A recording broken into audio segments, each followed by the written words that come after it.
Some men are made for war, others are made of it. And then there's Peter Fransisco, a man so big, so strong, and so stubbornly patriotic that it's a wonder that the revolution didn't just ride on his shoulders all the way to Yorktown. Welcome to the Pine Grove Briar, where history comes alive and comes with a slow-burning bowl, a laugh or two, and a quiet tip of the hat to the forgotten legends who helped shape America. Now, as we get into the Pine Grove Briar, we're experimenting with a few different formats, and we'll eventually get there, but I'm glad you're here along for the ride. Today's pipe, we're smoking a wonderful, beautifully crafted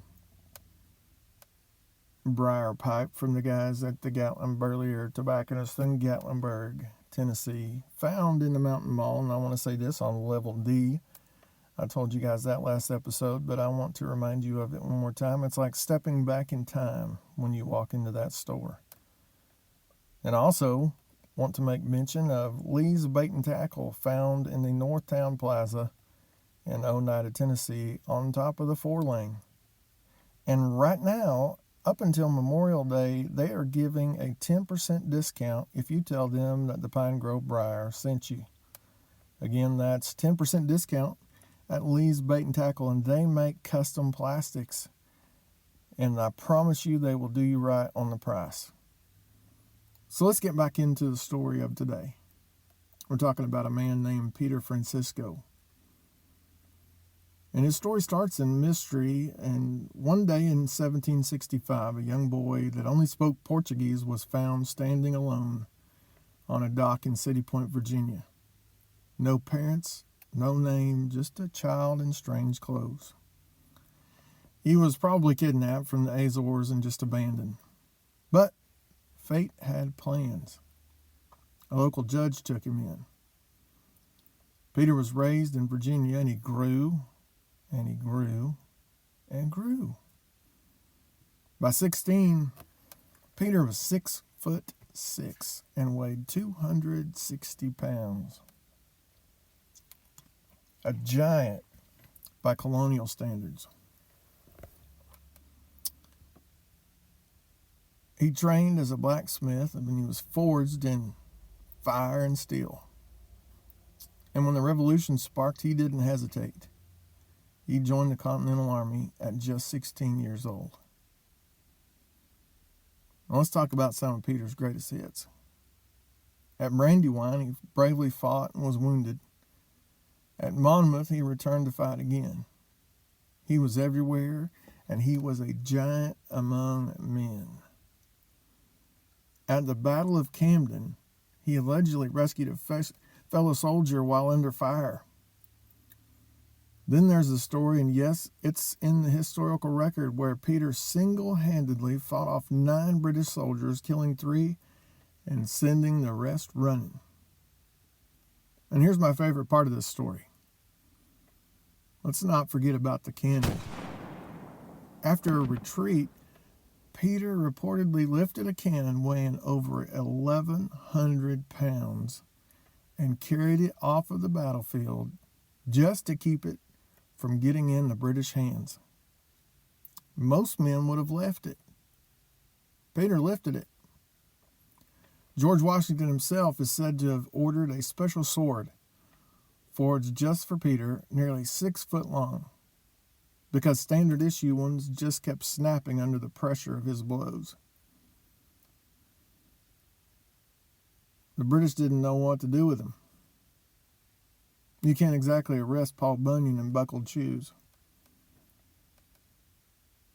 Peter didn't fight for medals, he fought for freedom. For an idea bigger than he was. He wasn't wealthy. He wasn't well known in his time. But he was loyal, brave, and tireless. He received land after the war, but lived a humble life. He eventually worked as a sergeant at arms for the Virginia Senate. What makes Peter important isn't just the muscles, it's the mission, the grit, the duty. He didn't ask what the country could give him. He lifted it on his back and carried it forward.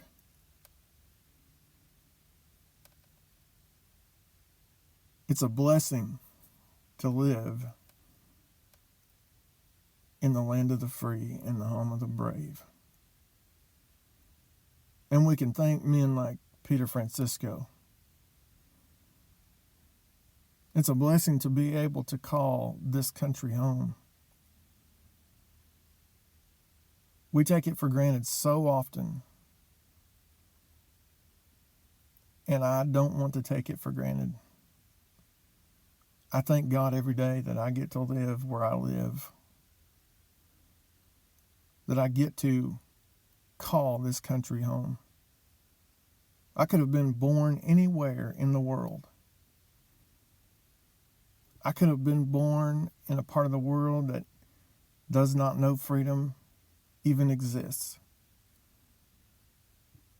But by the grace of God, I was born right here in the United States of America. What a blessing that is to know. What a blessing it is to be able to call this country home. I think about all the men such as Peter Fransisco that have fought so gallantly, so bravely for my freedom. And when I was in high school, I thought about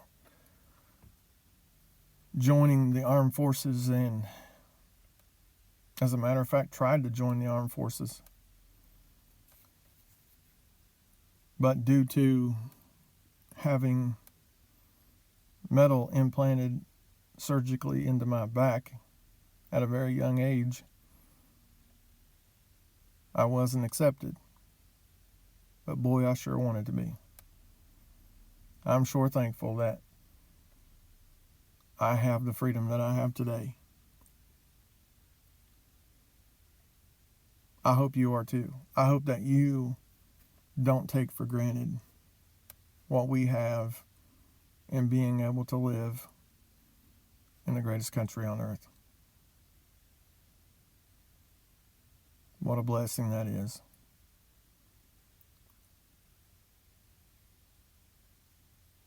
I hope that you are enjoying our podcast. It's, as I said, a work in progress, and I hope that it doesn't get too boring.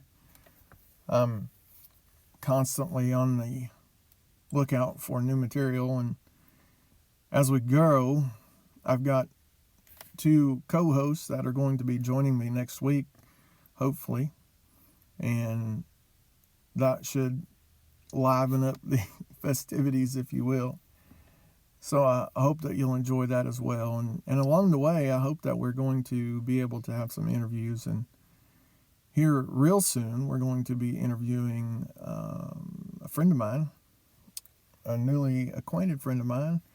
And I think you'll find him very interesting. And he'll be coming to us from the Gatlinburg tobacconist in Gatlinburg. So I hope that you'll enjoy him. And I hope that you will tune in the next episode. We're going to try to upload as often as possible. So the next time you light your pipe or stare into a bonfire, think of Peter Fransisco, hauling cannons, swinging swords, and dragging the cause of liberty forward with every muddy boot step. History likes tidy endings, but real heroes, they tend to be messy, scarred, and half forgotten. That's why we try to remember them here at the Pine Grove Briar. Until next time, keep your fire lit, your smoke cool, and your stories true.